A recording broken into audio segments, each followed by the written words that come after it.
il parcourt la surface de la Terre, évolue dans les profondeurs des océans et plane dans le ciel. Pourtant, nous n'allons pas nous lancer dans un safari en vue d'observer la vie sauvage, mais dans une expédition aux dimensions gigantesques. Okay, we copy that. Lorsque les humains découvriront qu'ils ne sont pas seuls dans l'univers, à quoi ressembleront ces frères et sœurs cosmiques? Pour répondre à cette question, les plus grands astronomes et astrobiologistes ont appliqué les lois de l'évolution et de la physique aux 5 types de mondes extraterrestres que nous pourrions rencontrer dans l'espace. Et voici les créatures qui pourraient y vivre.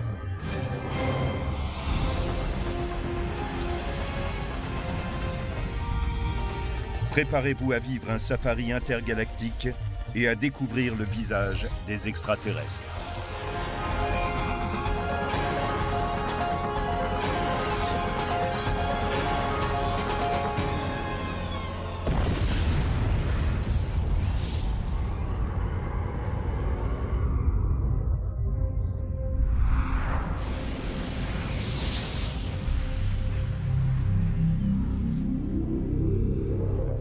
L'univers est un sanctuaire qui abrite des milliards de galaxies. Et des milliards d'étoiles.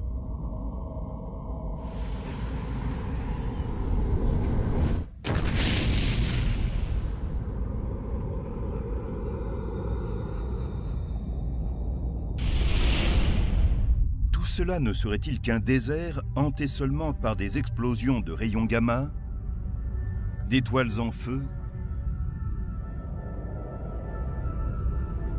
et de trous noirs?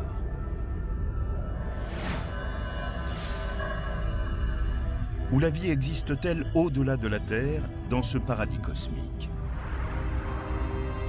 Des extraterrestres nous regardent-ils nous poser cette question vieille comme le monde?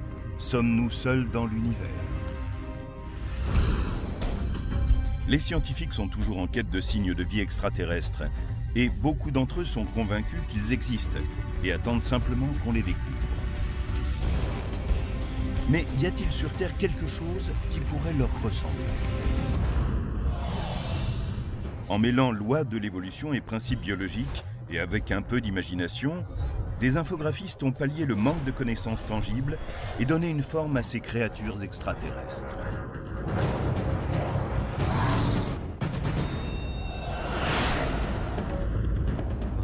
Pour les voir de près, embarquons pour un safari extraordinaire à travers les étendues inexplorées de l'univers. Comme un touriste dans un zoo intergalactique.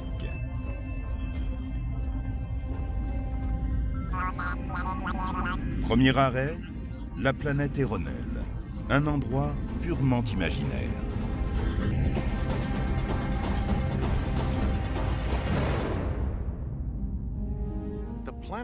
Eronel est une planète étrange. Tout d'abord, elle ne tourne pas autour d'une étoile comme le Soleil, mais autour d'une naine rouge. Celles-ci sont de toutes petites étoiles qui mesurent parfois 1/5, voire 1/6 du Soleil. La zone habitable est donc beaucoup plus proche de l'étoile. La zone habitable est un élément essentiel à étudier quand on veut envisager l'évolution de la vie sur une planète extraterrestre. Dans le système solaire, toute zone habitable doit se situer à une distance d'une étoile qui permet qu'il y ait de l'eau sous forme liquide en surface. Il faut qu'il y ait assez de chaleur pour que cette eau soit liquéfiée et qu'elle le reste. L'eau sous forme liquide est un des éléments de base pour la création de formes de vie. Mais sur Eronel, la zone habitable est si proche de cette boule de gaz en fusion que la force de gravité de l'étoile provoque une rotation synchrone. Un peu comme pour notre Lune, dont on ne voit jamais qu'un seul hémisphère. Donc, une moitié d'Eronel est constamment éclairée, tandis que l'autre reste en permanence dans l'obscurité. Entre les deux, on trouve une zone d'environ 300 km, qui s'étend du pôle nord au pôle sud et qui est soumise à un crépuscule permanent. Cela soulève une question. Où pourrait-on bien trouver des formes de vie sur cette planète? La vérité, c'est qu'il pourrait y en avoir partout. Sur la face sombre, il s'agira d'une forme de vie adaptée à l'obscurité. Et sur la face éclairée, il s'agira d'une forme de vie capable de vivre dans une lumière permanente. Enfin, dans la zone crépusculaire, on trouvera des créatures adaptées aux deux environnements. Elles pourront se promener et rôder des deux côtés de ce monde. Sur Eronel, on aura des organismes photosynthétiques, probablement du lichen. Dans le milieu marin, des algues rouges ou des bactéries sauront capter la lumière infrarouge, en tirer de l'énergie et la transformer en aliment. Sur le sol, comme il fait froid, on a plutôt du genre de lichen, des mousses adaptées à ce climat, et des organismes peuvent s'en nourrir. Sur Eronel, ce lichen représente la base d'une très longue chaîne alimentaire dont chaque maillon a un rôle vital, que ce soit dans la survie d'une plante ou de créatures bien plus complexes. Un insecte appelé écome en est un parfait exemple. Il utilise le lichen d'Eronel comme source de nourriture. Les écomes sont de bizarres petites créatures.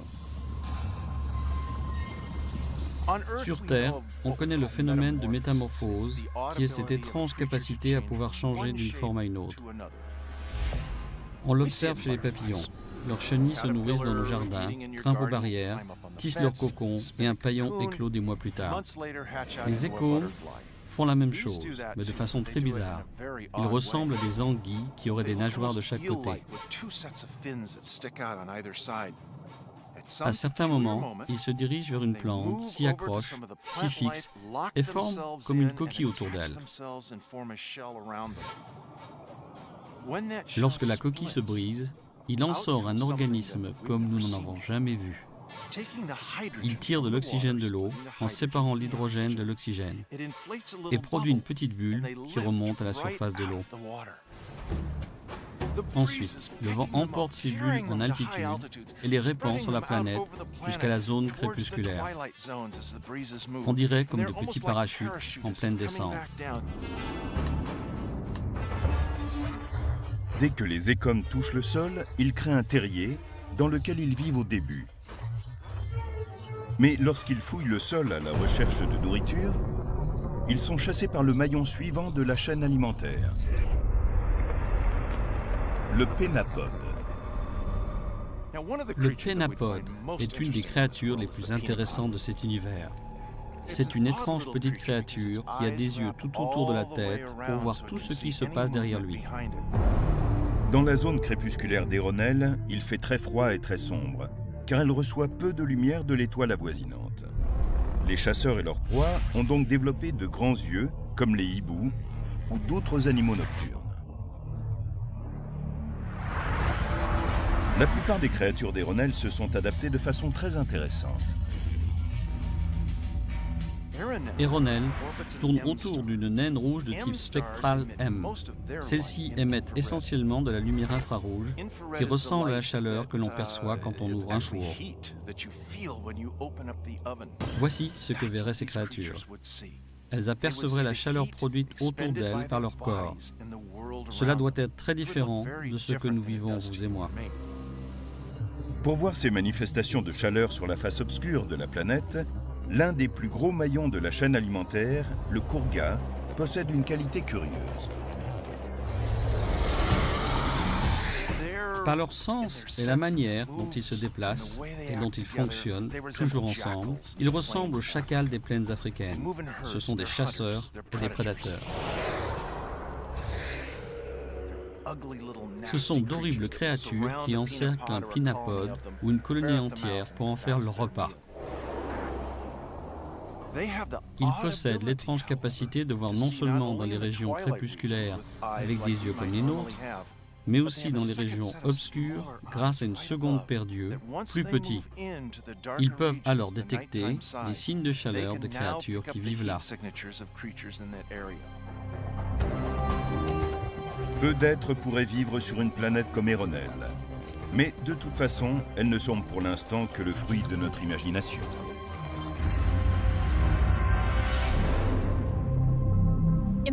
En science, on peut rester assis et imaginer une vie ailleurs. Certes, nous nous basons sur des exemples, mais nous n'avons qu'une source de données, la planète Terre. Et les formes de vie de notre planète nous apportent des quantités d'informations que nous utilisons dans nos recherches sur la vie, dans d'autres univers.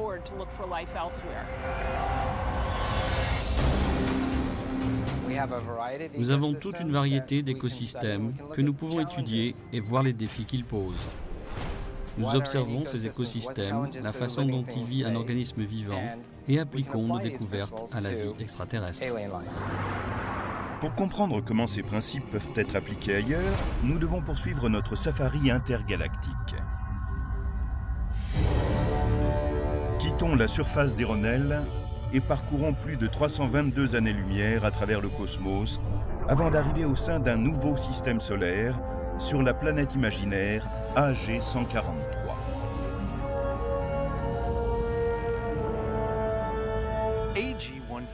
AG-143 est plus grosse que la Terre, bien plus grosse. Elle possède un magnifique anneau.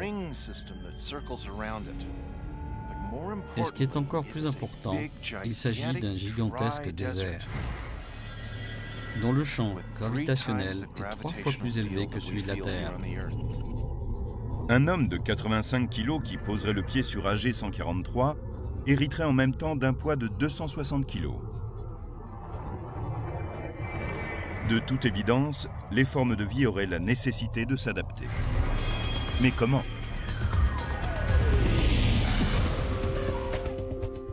David Aguilar du Centre d'astrophysique de Harvard pense que la meilleure manière d'imaginer l'adaptation de formes de vie extraterrestres complexes est d'observer les créatures qui, sur notre planète, ont dû évoluer pour vivre dans ces différents écosystèmes.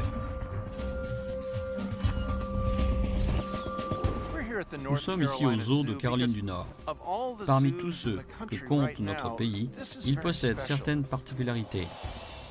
Il est très grand, très vaste. Et les différents milieux qu'on y trouve sont la réplique de ceux de notre planète. C'est un merveilleux exemple des différentes formes de vie qui cohabitent sur Terre. Parmi celles-ci, Aguilar pense que les animaux à lourde constitution constituent un modèle parfait pour comprendre l'évolution sur AG-143.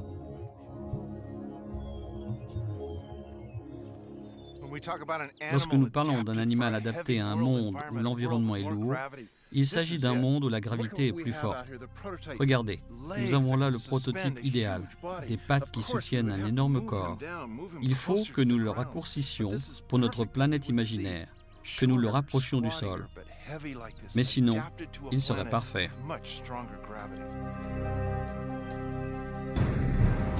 Bien que les formes de vie sur AG-143 possèdent certains aspects similaires à ceux des créatures terrestres, leurs caractéristiques extraterrestres vont bien au-delà de ce que l'on trouve sur notre planète.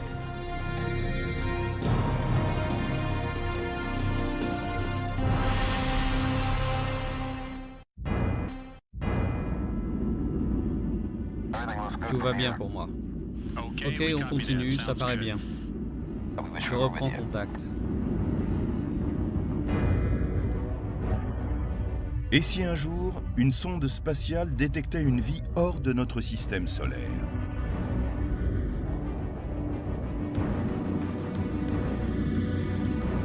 À quoi ressemblerait un extraterrestre ?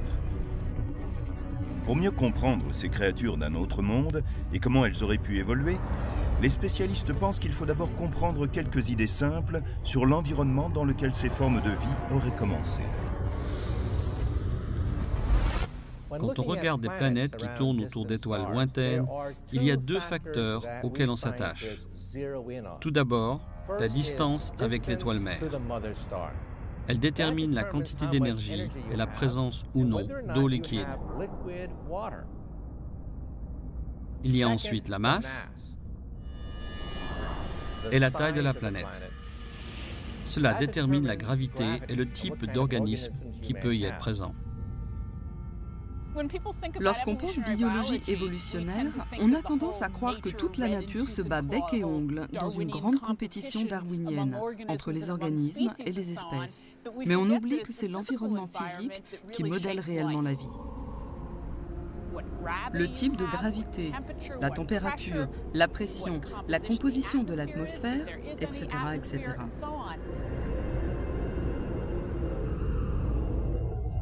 Où que l'on aille dans l'univers, les lois de la physique ne changent pas. Donc mieux comprendre comment les créatures évoluent dans le milieu terrestre permet aux scientifiques d'imaginer les formes de vie qui pourraient exister dans d'autres mondes, comme sur la planète AG 143. Celle-ci tourne autour d'une étoile lumineuse de type F. 10% seulement de ce monde est recouvert d'eau. Et l'on trouve des poches d'H2O liquides qui se sont formées sous le sable après des pluies peu abondantes. L'environnement d'AG 143 est chaud, aride, et la lumière y est très forte. Comme cette étoile est de type F, donc plus brillante que le Soleil, on va avoir une production d'ultraviolet. Les organismes vont devoir en être protégés, soit par l'atmosphère ou par leur propre système de défense. Ils peuvent prendre la forme d'une épaisse carapace ou d'un type d'enveloppe qui absorbe les terribles rayons ultraviolets. Mais sur AG 143, les créatures développeraient aussi d'autres caractéristiques physiques spécifiques. C'est très intéressant d'imaginer à quoi ressemblerait la vie sur une planète où régnerait une plus forte gravité. Du point de vue d'un microbe, il n'y aurait sans doute pas beaucoup de différence. Là où on commencerait fortement à la ressentir, c'est lorsque l'on voudrait se promener. On aurait du mal à tenir debout. Avec une gravité plus forte, il faudrait que je lutte, simplement pour me lever. Une autre conséquence d'une forte gravité pourrait être le développement d'une série de créatures à la surface d'AG 143, ou plutôt légèrement au-dessus de la surface.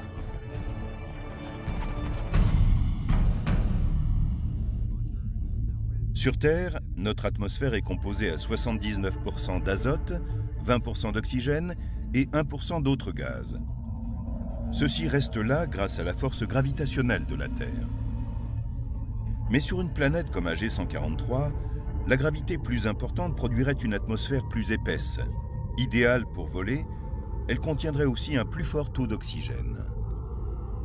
Il y a plusieurs centaines de millions d'années, nous avons traversé une période où la Terre a probablement eu une concentration plus haute en oxygène pendant un certain temps. Nous avons observé des fossiles et nous avons trouvé des insectes géants, d'énormes ailes, des organismes géants volants. Car lorsqu'on a plus d'oxygène pour le métabolisme, on peut agir avec plus d'énergie, comme lorsqu'on absorbe un supplément d'oxygène grâce à une réserve. On se sent regonflé. C'est ce que devaient sentir ces organismes. Doté d'une atmosphère plus épaisse et d'une plus grande concentration d'oxygène, le ciel d'AG 143 serait rempli de grandes créatures, qui pourraient voler aussi longtemps qu'elles le voudraient. Le sargan en est un bon exemple. Cette créature vivrait la plupart du temps en vol dans l'atmosphère, à la recherche de poches d'eau qui parsèment la planète. Quand le sargan trouverait un trou d'eau, il foncerait dessus dans l'espoir non seulement de boire, mais d'y chasser des créatures qui se seraient aventurées jusqu'à cette oasis. Un mobelan, par exemple. À première vue, on pourrait prendre le mobelan pour une étoile de mer. Il y a de petits bras trapus grâce auxquels il se déplace dans le désert. Mais ce qui est curieux, ce sont ces longs tentacules qui sondent le sable afin de repérer les précieuses poches d'eau qui peuvent y être enfouies. L'autre chose intrigante, c'est que s'il trouve une grande poche d'eau,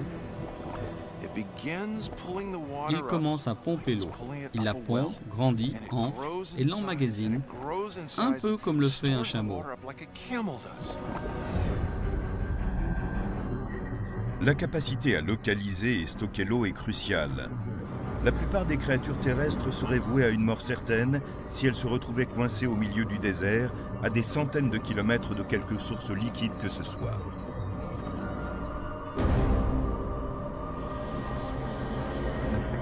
Ce serait également vrai sur notre planète imaginaire, AG 143. C'est pourquoi le Folis vit près des points d'eau, pour rester à proximité de cette ressource précieuse. L'une des créatures les plus bizarres sur AG 143, c'est le Folis. Il est court, trapu, c'est une bouche soutenue par 3 jambes qui forment un piédestal couvert d'écailles. Il glisse sur le sable comme un crotale et possède cette étrange capacité de sentir chimiquement si une proie se trouve ou non à proximité. Il chasse au bord des cours d'eau et de minuscules lacs. Et quand il trouve une proie, il s'arrête soudain, se camoufle et il devient presque invisible. Il attend. Il attend jusqu'à ce qu'une créature désarmée s'avance vers le point d'eau. Et d'un seul coup, on entend un claquement. Il a trouvé son dîner. Le mode de déplacement du Folis, cette reptation dans l'herbe analogue à celle du serpent, est lié à l'importante force gravitationnelle de la planète. Ramper sur ses écailles plutôt que se dresser sur ses pattes est plus aisé pour n'importe quelle créature dans ces conditions. Cela donne aussi un avantage sur les proies. Elles n'entendent rien venir.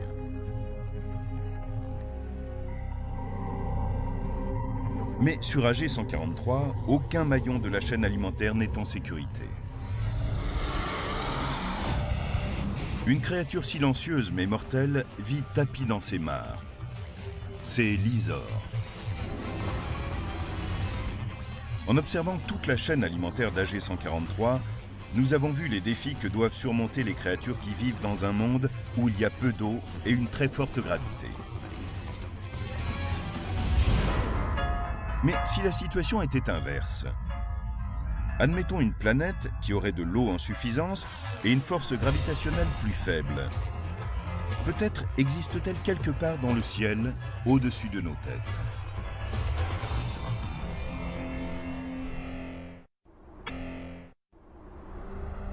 Au cours de notre safari intergalactique, nous avons vu comment les astrobiologistes se servaient de leurs connaissances récentes pour émettre des hypothèses sur la taille, la forme et le comportement de créatures vivant dans des mondes où la gravité serait plus forte que sur Terre.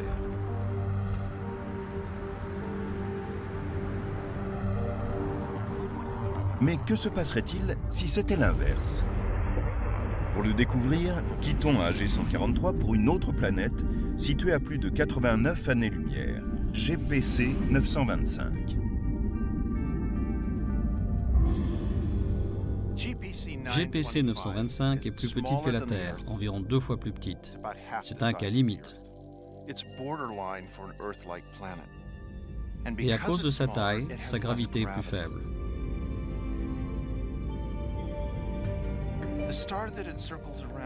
L'étoile autour de laquelle elle tourne est plus froide que le Soleil. C'est pour cela qu'on y trouverait des morceaux de glace gelés, des plantes photosynthétiques vertes qui pointeraient le nez et quelques plans d'eau. Cela ressemblerait beaucoup au nord de notre planète, au nord du Canada et du Groenland, à ce qu'on appelle la taïga. C'est un type d'environnement très spécifique. On ne trouverait pas de désert dans cet univers, mais quelques rares montagnes.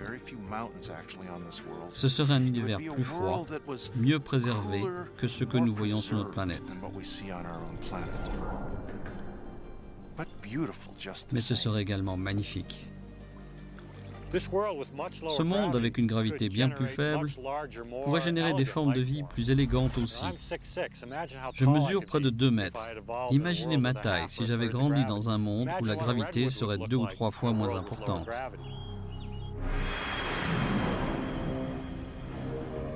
Ce type d'attraction gravitationnelle aurait créé des modèles aux caractéristiques différentes. Sur une planète comme GPC 925, on ne trouverait sans doute aucune forme de vie en surface.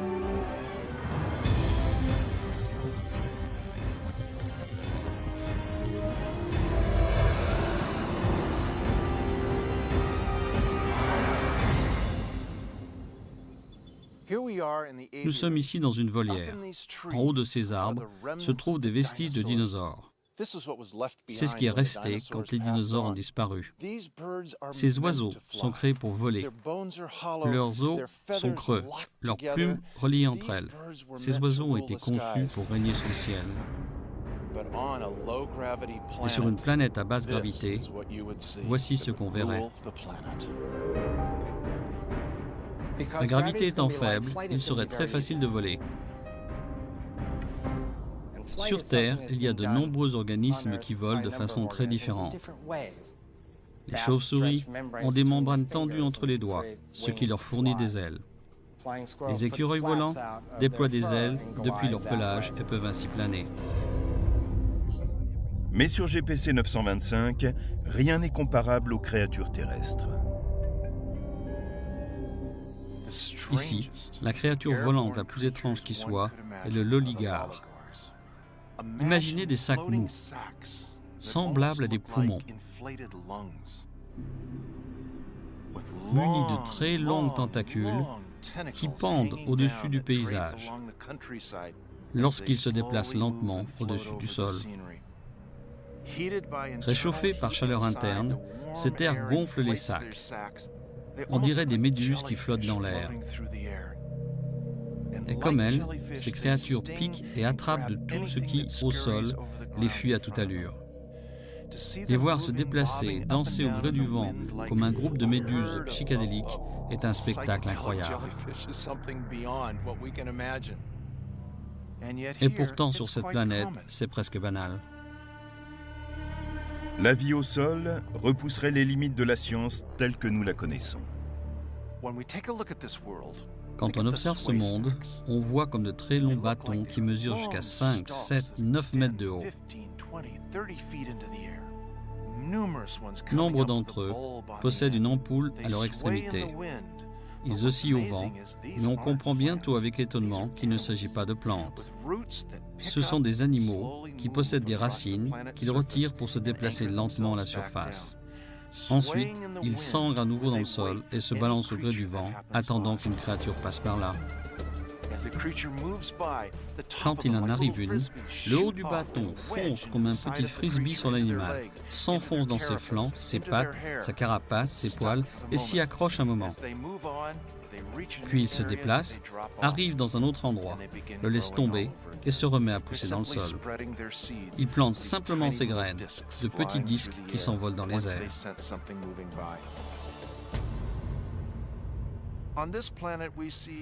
Sur cette planète, on voit des végétaux semblables aux plantes qui poussent sur Terre, mais rien de comparable en taille ou en étendue. On y croise des plantes qui ressemblent à des animaux et des animaux qui ressemblent à des plantes. C'est vraiment un monde bizarre. Les créatures comme ces bâtons oscillants ou les loligars apprécieraient qu'il y ait une certaine quantité d'eau sur GPC 925. Mais que se passerait-il dans un monde où il y aurait davantage d'eau? Beaucoup plus. Et en particulier sur une planète sans sol ou presque. Un monde aquatique.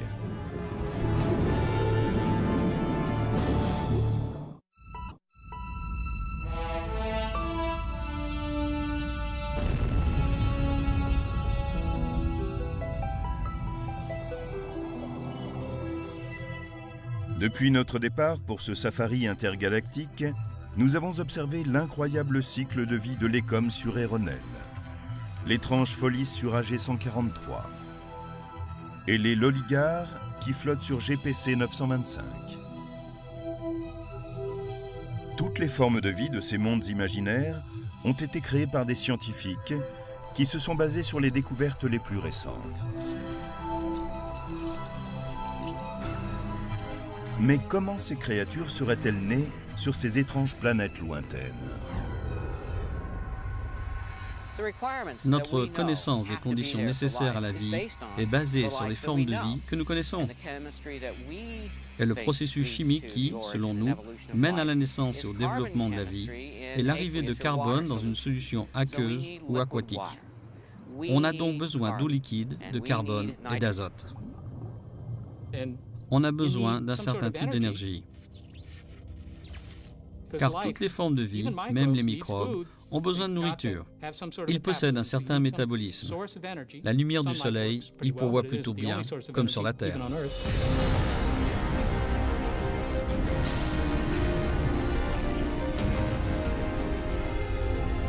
Durant des centaines d'années, les spécialistes ont cru que le Soleil était notre seule source d'énergie vitale.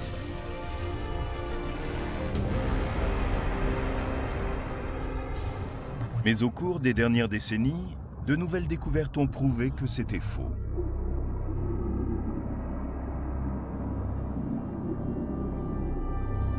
À une époque, on pensait que la température de l'eau en ébullition dans les fonds marins, autour de conduits hydrothermaux, ne permettait pas l'émergence de la vie. Mais récemment, des spécialistes ont découvert que les zones autour de ces fumeurs noirs étaient le refuge d'un monde sous-marin foisonnant.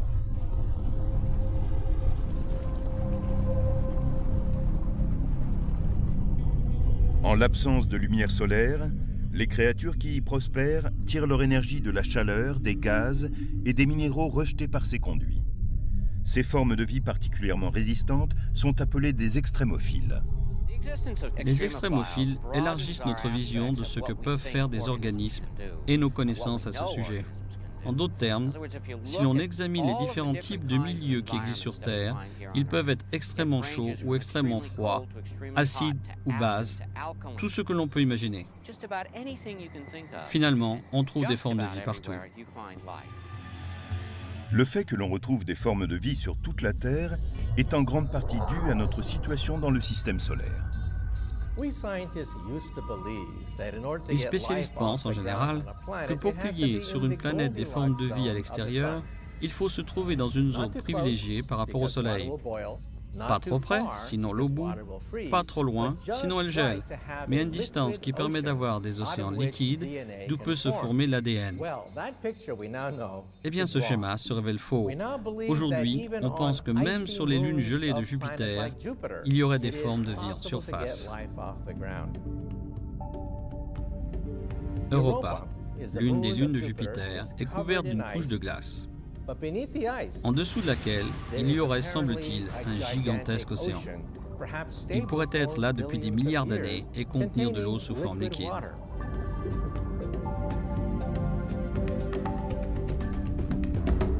C'est ce qui a conduit les spécialistes, les physiciens et les autres à se creuser les méninges.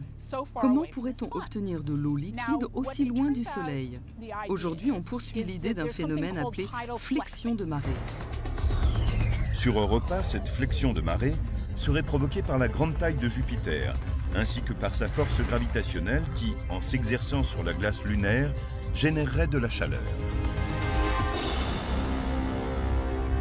Une fois que les couches les plus basses seraient réchauffées, la glace fondrait, donnant naissance à des océans. Si l'on ajoute à cela qu'il existe sans doute des composés organiques sur Europa, on obtient une recette légèrement différente de celle de la Terre, mais très réaliste, qui permettrait la naissance de formes de vie. Cela nous mène à l'étape suivante de notre safari intergalactique.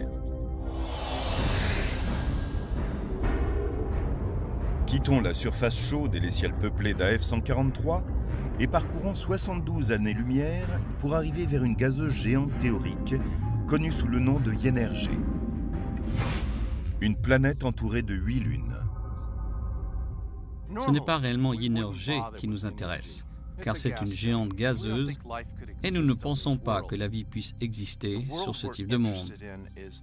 Celle qui nous intéresse est sa lune Anerbas. Elle fait 2 fois la taille de Mercure et ressemble beaucoup à Europa, la lune qui tourne autour de Jupiter. Imaginez une planète couverte d'océans avec en surface de la glace, une immense étendue de glace qui bloquerait tout à l'intérieur. Il n'y a pas de sol où l'on puisse mettre le pied sur cette planète, mais ces océans peuvent abriter des formes de vie.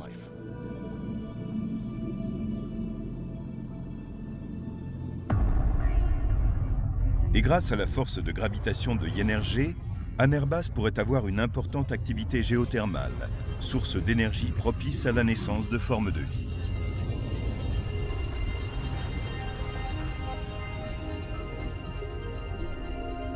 À la surface, de petites quantités de lumière percent les fines zones de glace et atteignent l'eau sous-jacente. Certaines créatures peuvent donc avoir des yeux, ce qui présente des avantages mais les rend également vulnérables à certaines techniques défensives. Nous avons un artiste étonnant de la fuite sous-marine, l'Amabos. Pour nous, la lumière n'est que de la lumière. Mais voyez l'Amabos. C'est une toute petite créature gélatineuse qui se déplace sous l'eau, innocente. Si quelque chose s'approche, qu'il se sent menacé, il lance autour de lui un éclair de lumière qui aveugle quiconque arriverait à ce moment-là.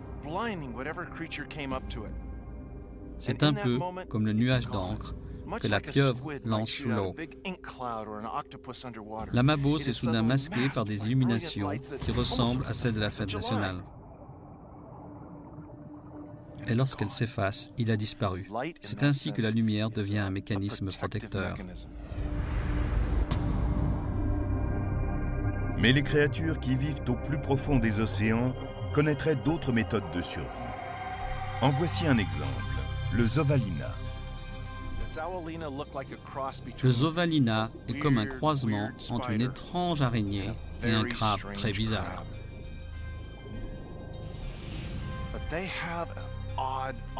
Mais il a une drôle de capacité. Il ne perçoit pas le monde à travers ses yeux ni ses oreilles. Il le perçoit à travers un champ électrique. Un champ électrique qu'il génère autour de son corps. Ce champ peut s'élargir au point qu'il sent tout ce qui se déplace autour de lui, tout ce qui empiète sur ce champ électronique. Ce qui est intéressant, c'est qu'une fois qu'il a capté la présence de ce qu'il pense être une proie, il attend. Il attend qu'elle se rapproche et d'un seul coup,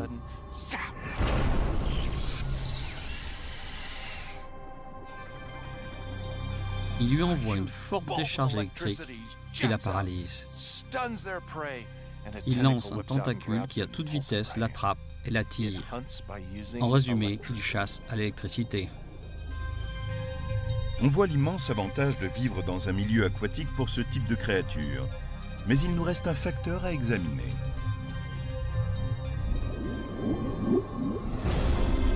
Au moment où nous découvrirons d'autres formes de vie dans le cosmos, ou que celles-ci décideront de se révéler à nous, il se peut que nous ne soyons pas en face d'entités biologiques. Plutôt que des êtres faits de chair, de sang et de carbone, nous pourrions apercevoir des êtres d'acier et de silicone, autrement dit, des machines.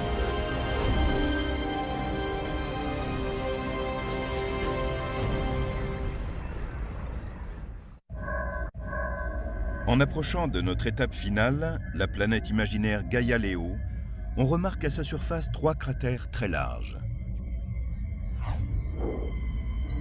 Une collision d'astéroïdes avec une planète abritant des formes de vie provoquerait une catastrophe. Mais Gaia-Léo possède une différence.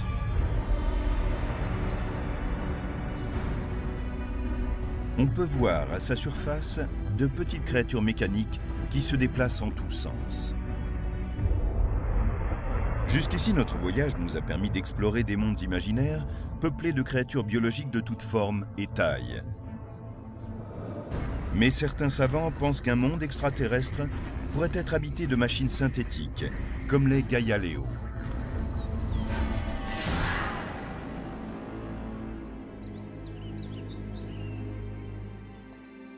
Le docteur Seth Shostak du programme SETI, ou Recherche d'intelligence extraterrestre, pense en effet que lorsque nous découvrirons une vie au-delà de la Terre, nous pourrions rencontrer des créatures d'acier et de silicone, et non de chair et de sang.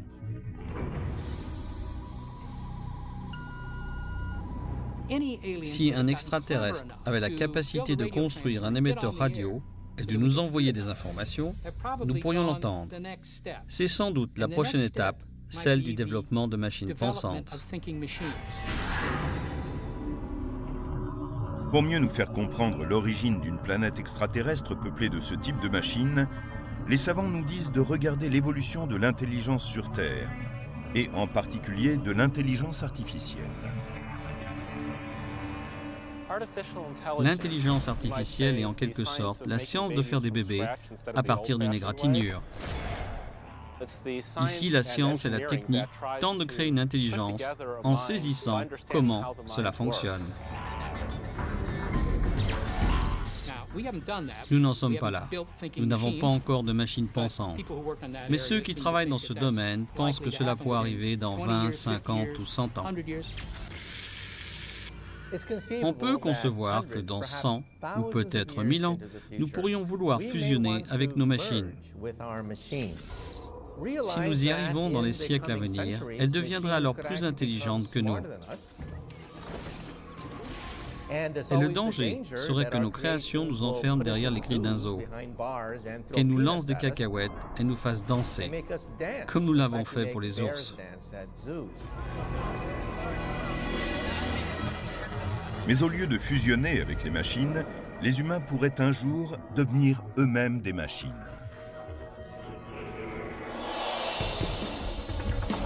Si l'unité centrale de traitement surpasse le cerveau humain, un logiciel très sophistiqué pourrait alors donner à ces êtres l'avantage sur nous. Si l'on a des intelligences artificielles fonctionnant 1 million de fois plus vite que l'homme, elles pourraient accomplir un travail de réflexion qui nous prend 10 000 ans en 3 jours et demi. Mais il faudrait d'immenses quantités d'énergie pour accomplir un tel exploit. Une fois les ressources de Gaia-Léo épuisées, ces petites créatures robotiques, les Cévals, pourraient construire une autoroute planétaire vers l'espace. Au niveau suivant, d'autres machines, les Fisher, auraient accès virtuellement à une quantité illimitée d'énergie qui leur permettrait de survivre. La Terre n'utilise qu'une petite fraction de l'énergie du Soleil.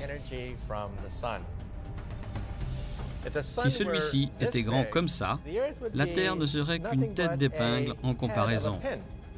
Nous n'absorbons que cette infime partie de l'énergie solaire.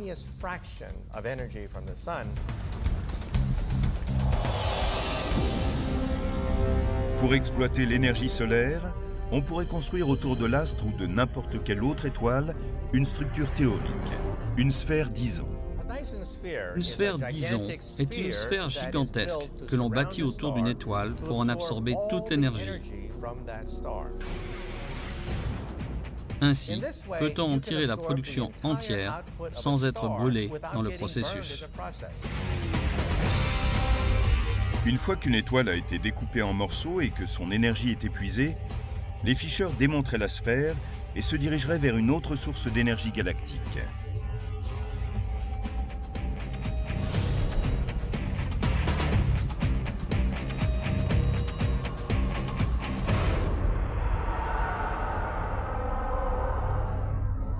Si les scientifiques ont raison, l'avènement des machines pourrait même se produire sur une planète proche de la nôtre.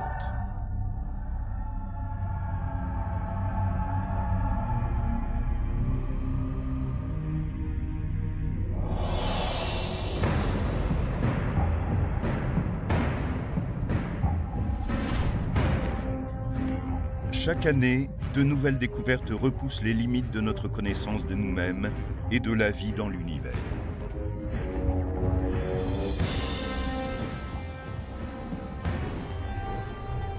Des mondes complètement nouveaux sont là, prêts à être découverts. Et si la vie existe quelque part ailleurs, le simple nombre des étoiles nous promet de multiples découvertes étonnantes et des rencontres avec des formes extraterrestres qu'il nous est impossible d'imaginer.